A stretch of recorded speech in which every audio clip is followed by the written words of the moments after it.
जय श्री राम बच्चों chapter 2 structure of atom class 11 last class में मैंने तुम लोगों को रदरफोर्ड का मॉडल पूरा समझा दिया था, उसके ड्रॉबैक्स भी बता दिए थे। उसके बाद डिस्कवरी हुई 1932 में न्यूट्रॉन्स की। तो आज हम लोग वहीं से स्टार्ट करने जा रहे हैं और कुछ छोटे छोटे टर्म्स पढ़ने जा रहे हैं, आइसोटोप, आइसोबार वगैरह वगैरह। इसके अलावा मैं तुम्हें इलेक्ट्रोमैग्नेटिक वेव्स के बारे में भी समझा दूंगा। करें भाई शुरू। तो discovery of neutron, discovery of neutron, neutron की डिस्कवरी किसने करी थी? न्यूट्रॉन्स की डिस्कवरी करी थी जेम्स चैडविक ने 1932 में। समझ में आ गया? इसने क्या किया, इसने वही अल्फा पार्टिकल्स हिट करवाए बेरिलियम की प्लेट पे।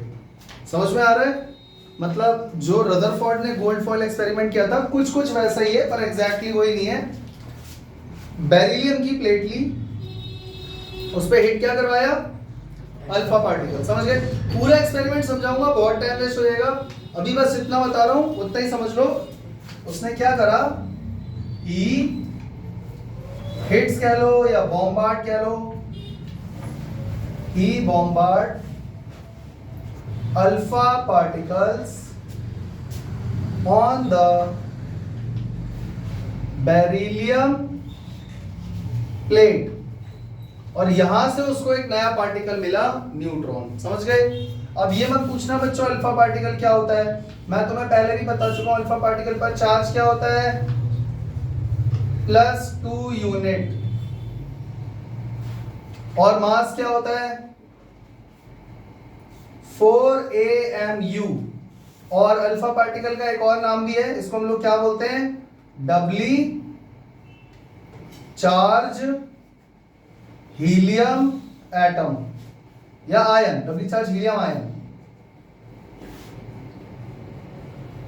हीलियम के एटम में से 2 इलेक्ट्रॉन निकाल लोगे, क्या बन जाएगा? Alpha particle.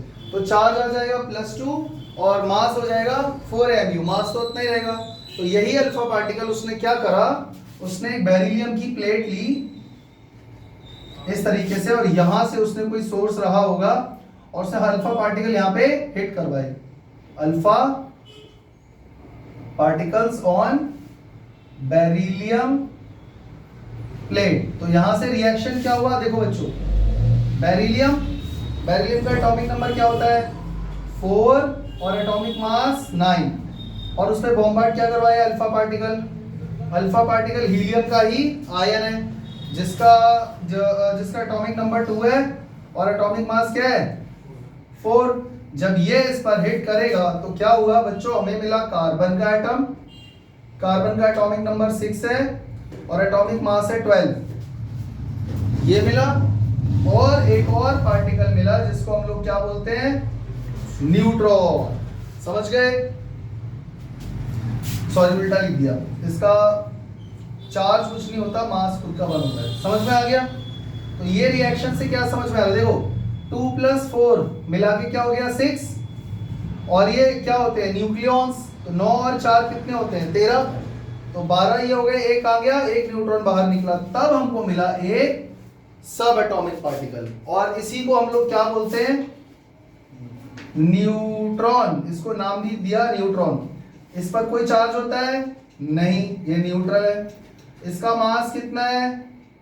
Nearly equal to proton. इसका मास लगभग प्रोटॉन के बराबर है, यानी 1.675।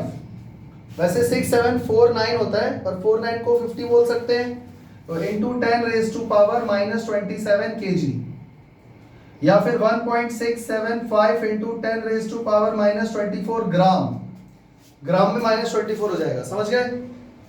केजी में -27 हो जाएगा। कोई दिक्कत? चले आगे। और ये भी एक सब एटॉमिक पार्टिकल ही है, क्योंकि ये एटम के अंदर पाया जाता है। सब एटॉमिक पार्टिकल जो कि कहां पाया जाता है बच्चों? न्यूक्लियस के अंदर। कोई दिक्कत? चले आगे। रदरफोर्ड ने यही इसीलिए तो एक्सपेरिमेंट किया था ना। अगर मान लो अगर मान लो जे थॉमसन का मॉडल सही होता तो जितने भी अल्फा पार्टिकल इस एटम पे टकराएंगे वो सारे रिपल्शन से सारे पीछे चले जाने चाहिए। रदरफोर्ड ने जब एक्सपेरिमेंट किया था उसको थोड़ी ना पता था कि एटम कैसा होता है, वो तो यही सोच के चल रहा होगा कि बोहर जे थॉमसन का मॉडल सही है। उससे पहले जे थॉमसन नहीं तो दिया था ना मॉडल, वो तो बहुत बड़ा साइंटिस्ट था, उसने बहुत सारे एक्सपेरिमेंट करे, नोबेल प्राइज है उसके पास, तो उसका मॉडल दिमाग में रख के अगर हम चले तो रदरफोर्ड के दिमाग में भी तो यही होगा ना, प्लम पुडिंग वाला मॉडल। तो अगर अल्फा पार्टिकल्स यहाँ पर हिट करेंगे तो सारे रिपल्शन में चले जाने चाहिए, क्योंकि पूरा का पूरा जो एटम है तुम देख सकते हो पूरा पॉजिटिवली चार्ज है, इलेक्ट्रॉन तो धसे हुए हैं, पर क्या ऐसा हुआ? सारे पार्टिकल सीधे निकल गए थे रदरफोर्ड के एक्सपेरिमेंट में। उससे ये अंदाजा लग गया कि सारा पॉजिटिव चार्ज यूनिफॉर्मली स्प्रेड नहीं है, तो कहाँ है? सेंटर में कहीं बहुत छोटे से एरिया में। ये मैं तुम्हें समझा चुका हूं लास्ट क्लास में रदरफोर्ड के मॉडल में, समझ में आ गया बच्चों? और रदरफोर्ड के टाइम पे न्यूट्रॉन्स की डिस्कवरी नहीं हुई थी, बाद में हुई थी, और उसने ये बता दिया था कि कोई तो पार्टिकल है न्यूक्लियस में जिसकी वजह से एटम कुछ मासिव हो पा रहा है। क्लियर हो गया? इसको इरेज कर दूं, चले आगे। ठीक है, अब हम लोग पढ़ने जा रहे हैं concept of atomic number and mass number.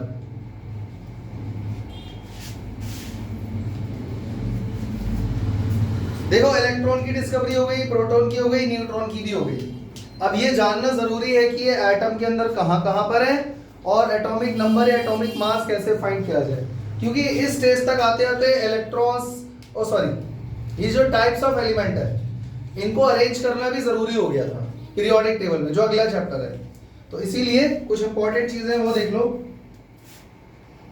जैसे अगर मैं बोलता हूं एटॉमिक नंबर, तो एटॉमिक नंबर को हम किससे डिनोट करते हैं बच्चों? Z से। ये सारी कोई नई चीजें नहीं है, 9th में पढ़ा हुआ है, बस एक बार देखते जाओ, सिलेबस का पार्ट है, पढ़ना तो पड़ेगी।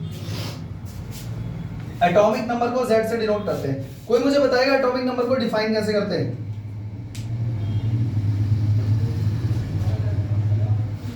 जितना एटॉमिक नंबर होता है उतने ही नंबर ऑफ प्रोटॉन होते हैं, हाँ या ना?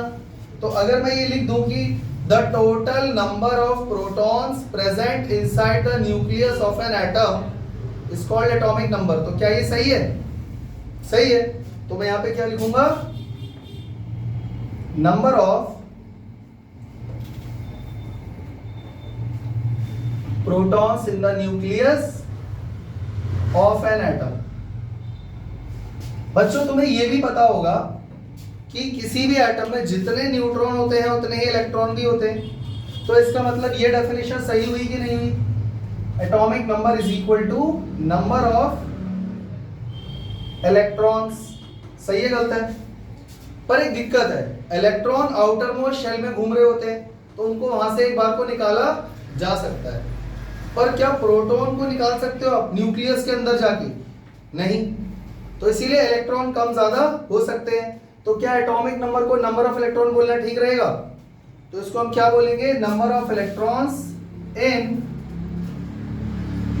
न्यूट्रल एटम,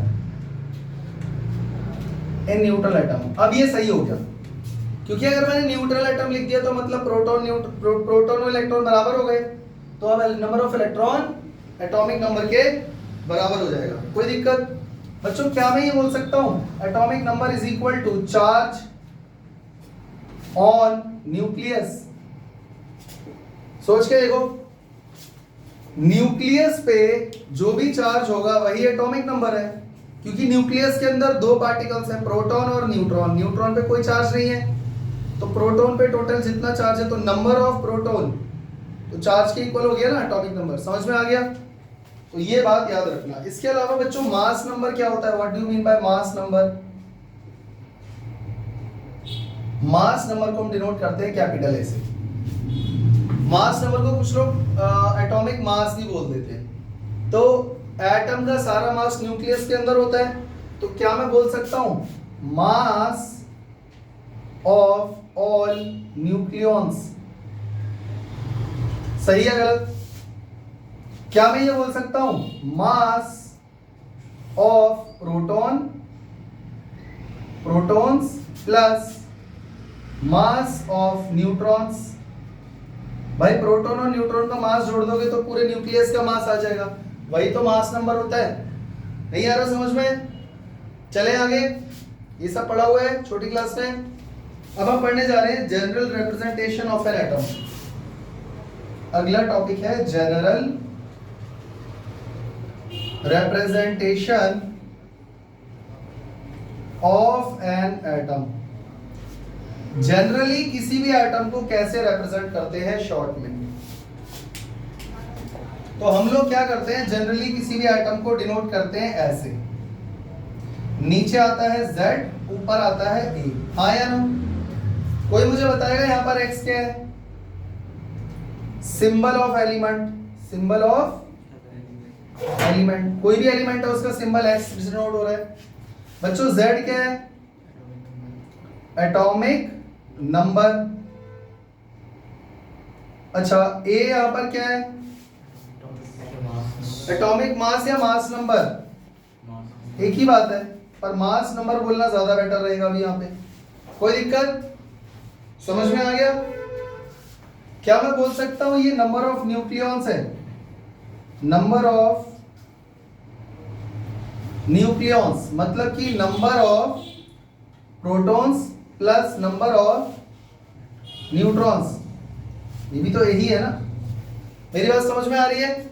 पक्का? अभी मैं तुम्हें क्वेश्चंस देने वाला हूं इसके ऊपर। किसी भी एटम को ऐसे रिप्रेजेंट करते हैं जनरली शॉर्ट में, ठीक है? अगर मैं तुमसे पूछूं इसी को देखकर, इस सिंबल को देखकर या इस रिप्रेजेंटेशन को देखकर मुझे बताओ नंबर ऑफ प्रोटॉन्स कितने हैं, तो कैसे बताओगे? कितने हो जाएंगे? अरे Z हो जाएंगे ना, तो वो यहां से देखकर आपको बताना है। तो प्रोटॉन कितने होंगे? उतना ही जितना एटॉमिक नंबर है। नंबर ऑफ इलेक्ट्रॉन्स कितने हो जाएंगे? नंबर ऑफ इलेक्ट्रॉन्स वही जो एटॉमिक नंबर है। नंबर ऑफ न्यूट्रॉन्स, अच्छा नंबर ऑफ न्यूक्लियॉन्स A, ये रहा, समझ गए? मास नंबर, मास नंबर कितना हो जाएगा? मास नंबर भी A ही रहेगा। अच्छा अगर मैं पूछूं नंबर ऑफ न्यूट्रॉन्स, तो ये कितने हो जाएंगे? A minus Z। समझ में आ गया?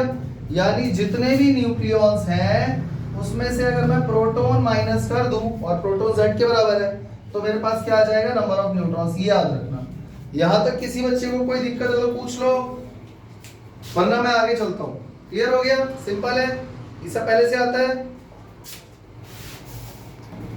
अब मैं कुछ एक छोटा सा क्वेश्चन लिखने जा रहा हूं ताकि उसको करके प्रैक्टिस हो जाए कि इलेक्ट्रॉन प्रोटॉन न्यूट्रॉन वगैरह कैसे फाइंड करते हैं। क्वेश्चन है find the number of protons, electrons, neutron and mass number from the given atomic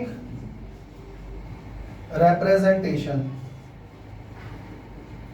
और क्वेश्चन के तौर पे तुमको दिया हुआ है नंबर 1 Li37, सेकेंड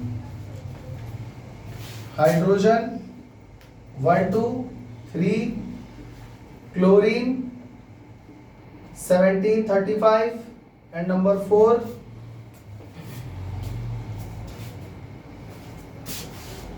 आर्गन 1840। ठीक है, करें शुरू? जिससे पूछूंगा वही बताएगा। चलो भाई आंसर बताओ। नंबर फर्स्ट Li37, इसमें प्रोटॉन कितने हैं? हाँ जी 3। इलेक्ट्रॉन कितने हैं? Atomic number, mass number, number of neutrons 7 minus 3 यानी कि 4। सिंपल था ना? चलो भाई नेक्स्ट नंबर 2 हाइड्रोजन, ये हाइड्रोजन का आइसोटोप है, ठीक है, ड्यूटेरियम बोलते हैं इसको, अभी पढ़ेंगे इसके बारे में।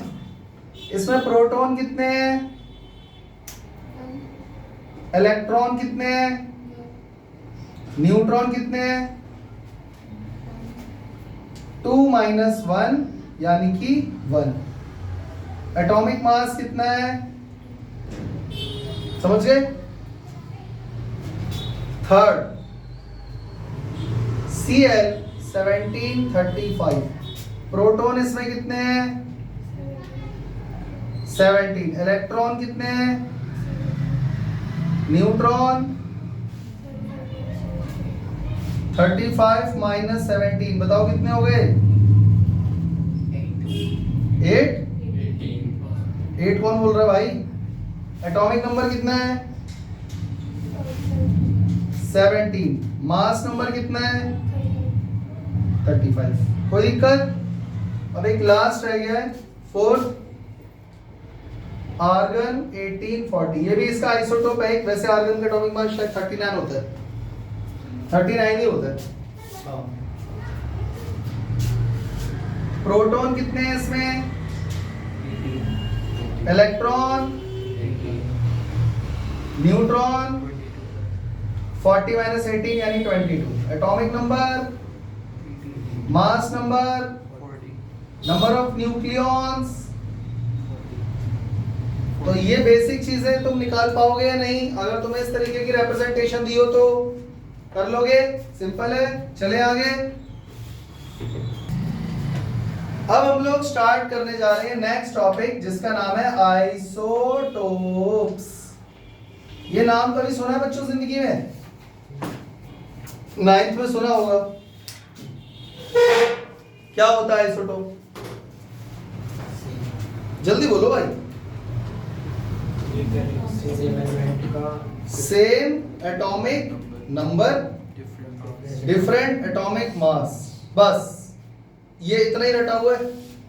लेकिन बच्चों आप किसकी बात कर रहे हो ये तो बताओ। दो ऐसे एलिमेंट हैं या एटम है जिनका क्या सेम है, एटॉमिक नंबर, और अलग क्या है बच्चों? अगर उनका एटॉमिक नंबर सेम हो गया तो पीरियोडिक टेबल में वो एक ही ब्लॉक के अंदर, एक ही बॉक्स के अंदर रहेंगे, पक्का वो सेम ही एलिमेंट के एटम हुए। जिन दोनों की आप बात कर रहे हो, क्या वो दोनों एटम सेम एलिमेंट के हैं? हाँ, मेरी बात समझ पा रहे हो कि नहीं? देखो तुम लोगों ने जो डेफिनेशन बोली है वो सही है, वो गलत नहीं है। मैं उसको थोड़ा और डिटेल में समझा रहा हूं कि आइसोटोप जो होते हैं वो सेम एलिमेंट के ही एटम होते हैं, तभी तो एटॉमिक नंबर सेम है। तुम्ही ने बोला ना एटॉमिक नंबर सेम है, एटॉमिक मास अलग है। तो एटॉमिक नंबर अगर सेम है तो एलिमेंट सेम नहीं हुआ। मेरी बात समझ गए? तो what is isotope? Isotopes are the atoms of same elements that have same atomic number but different atomic मास। बच्चों मुझे एक बात और बता दो, अगर वो सेम ही एलिमेंट के एटम है तो क्या उनकी फिजिकल और केमिकल प्रॉपर्टी सेम होंगी? हाँ या ना? अगर एक ही एलिमेंट के वो एटम है तो क्या उनकी प्रॉपर्टी सेम होंगी, फिजिकल या केमिकल जो भी है? जल्दी बोलो भाई।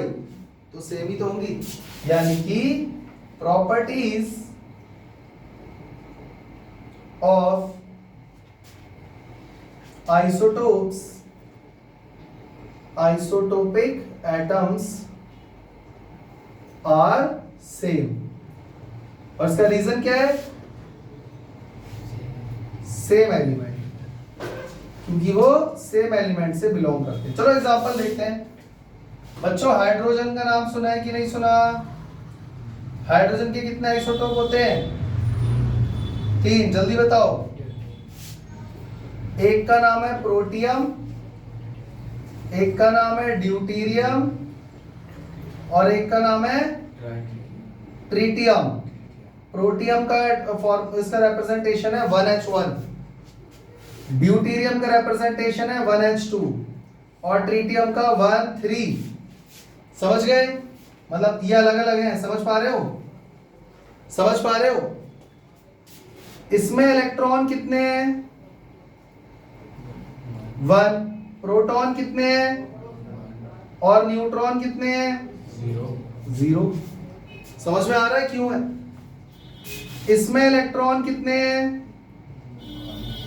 1। प्रोटॉन कितने हैं और न्यूट्रॉन कितने हैं? 1।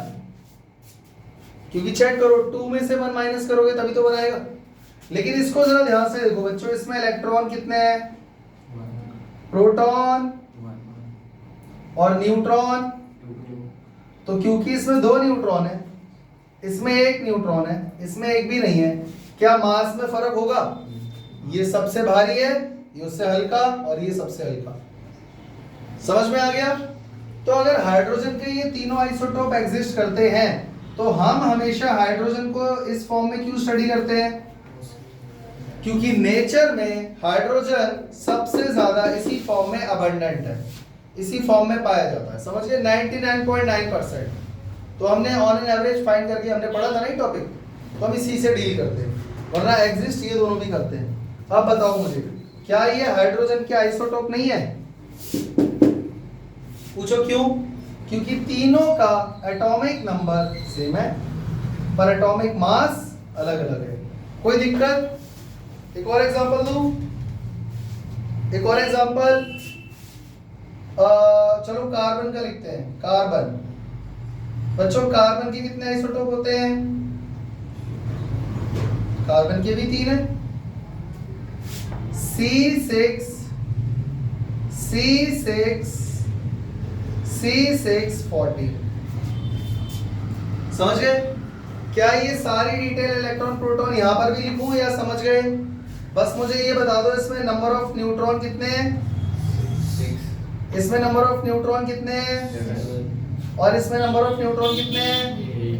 एटॉमिक नंबर सेम है कि नहीं? चेक करो, तीनों में 6 आ रहा है लेकिन एटॉमिक मास अलग अलग है। तो क्या ये आइसोटोप हुए?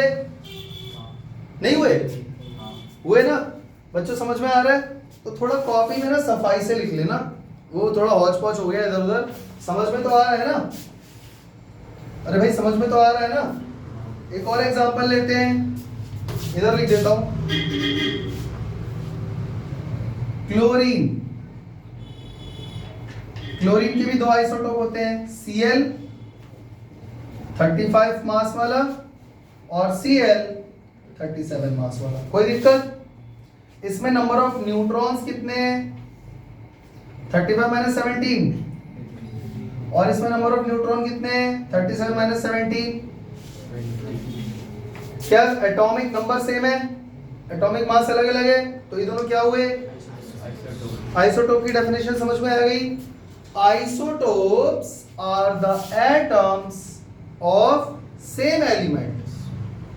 एक ही एलिमेंट के दोनों आइसोटोप एटम है, having same atomic number different atomic mass. और क्योंकि वो सेम एलिमेंट के इसलिए उनकी फिजिकल प्रॉपर्टीज भी सेम होती है। कोई दिक्कत? इसको कॉपी में लिख लोगे, याद कर लोगे। चले आगे।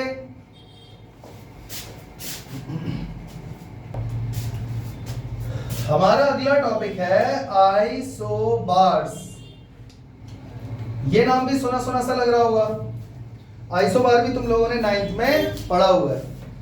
आइसोबार 2 ऐसे एटम को बोलते हैं जिनका एटॉमिक नंबर सेम नहीं है पर एटॉमिक मास सेम है।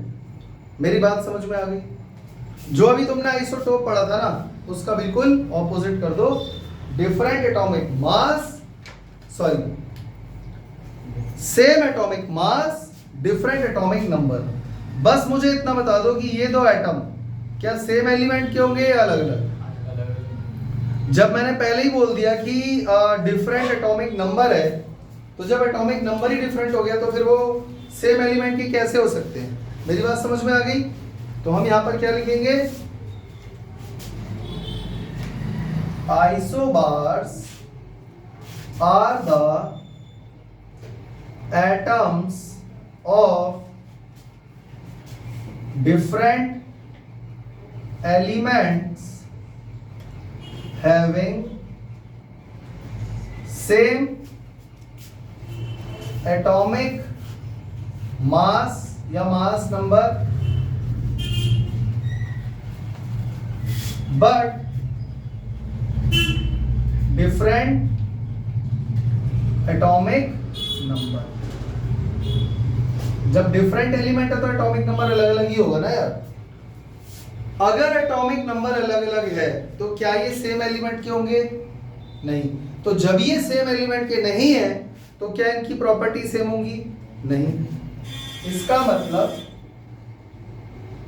प्रॉपर्टीज, और इसके अंदर फिजिकल और केमिकल दोनों प्रॉपर्टीज आ जाएंगी। Properties of isobars are different. चलो एग्जांपल पे आते हैं, इसका भी एग्जांपल लिख लेते हैं। Argon, calcium, potassium. बच्चों आर्गन का एटॉमिक नंबर 18 है, कैल्शियम का 20 है, पोटेशियम का 19 है। ठीक है ना? 19, 18 और 20। इसका एटॉमिक मास 40, इसका भी 40 और इसका भी 40। चेक कर लो बच्चों, इसका एटॉमिक नंबर क्या है? इसका एटॉमिक नंबर 90, लेकिन इसका एटॉमिक मास, इसका मास नंबर, इसका मास नंबर। तो डेफिनेशन में मैंने कुछ और लिखा था क्या? यही तो लिखा था कि एटॉमिक नंबर डिफरेंट होता है, एटॉमिक मास सेम होता है। चले अगले टॉपिक पे। इसमें कोई दिक्कत पूछना है? चले आगे।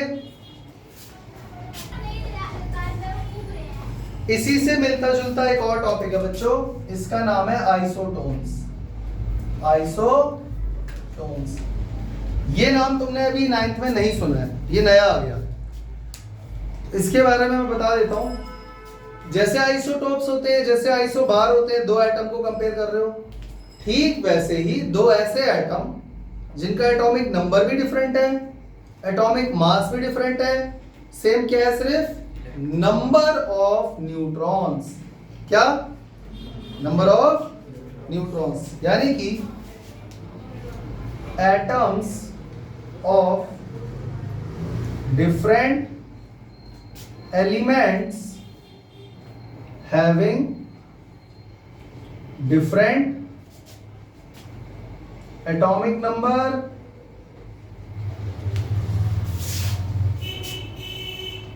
different mass number but same number of neutrons। समझ में आ गया? नंबर ऑफ न्यूट्रॉन्स इनमें सेम होते हैं। जैसे कि एग्जांपल लेते हैं, सल्फर, फास्फोरस, सल्फर। सल्फर का एटॉमिक नंबर 16, फास्फोरस का 15 और इसका भी 16 ही होता है। अब सल्फर का एटॉमिक ये सल्फर नहीं है, सिलिकॉन है, और सिलिकॉन का एटॉमिक नंबर है 14। तो इसका एटॉमिक मास होता है 32 और फास्फोरस का होता है 31 और इसका सिलिकॉन का है 28। ठीक है, सबको समझ में आ रहा है? लेकिन इसका हम लोग आइसोटोप ले रहे हैं, इसका एक आइसोटोप होता है, उसका होता है 30। तो 30 14, 31 15 और 32 16। मुझे बस ये बता दो इसमें नंबर ऑफ न्यूट्रॉन्स कैसे निकालोगे? 30 माइनस 14 करके कितना आया? 31 माइनस 15 कितना आया? और 32 माइनस 16 कितना आया? तीनों में सेम आ रहा है क्या? Number of neutron. तो ऐसे एटम जिनमें नंबर ऑफ न्यूट्रॉन सेम हो जाए उनको हम क्या बोलते हैं? आइसोटोन्स। कोई दिक्कत? चले आगे, चले अगले टॉपिक पे।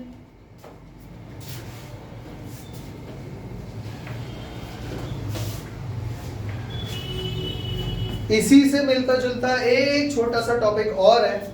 वैसे तो ये तुम्हें नेक्स्ट चैप्टर में पढ़ना है, पर मैं सोच रहा हूं कि तुमको यहीं पे समझा दूं।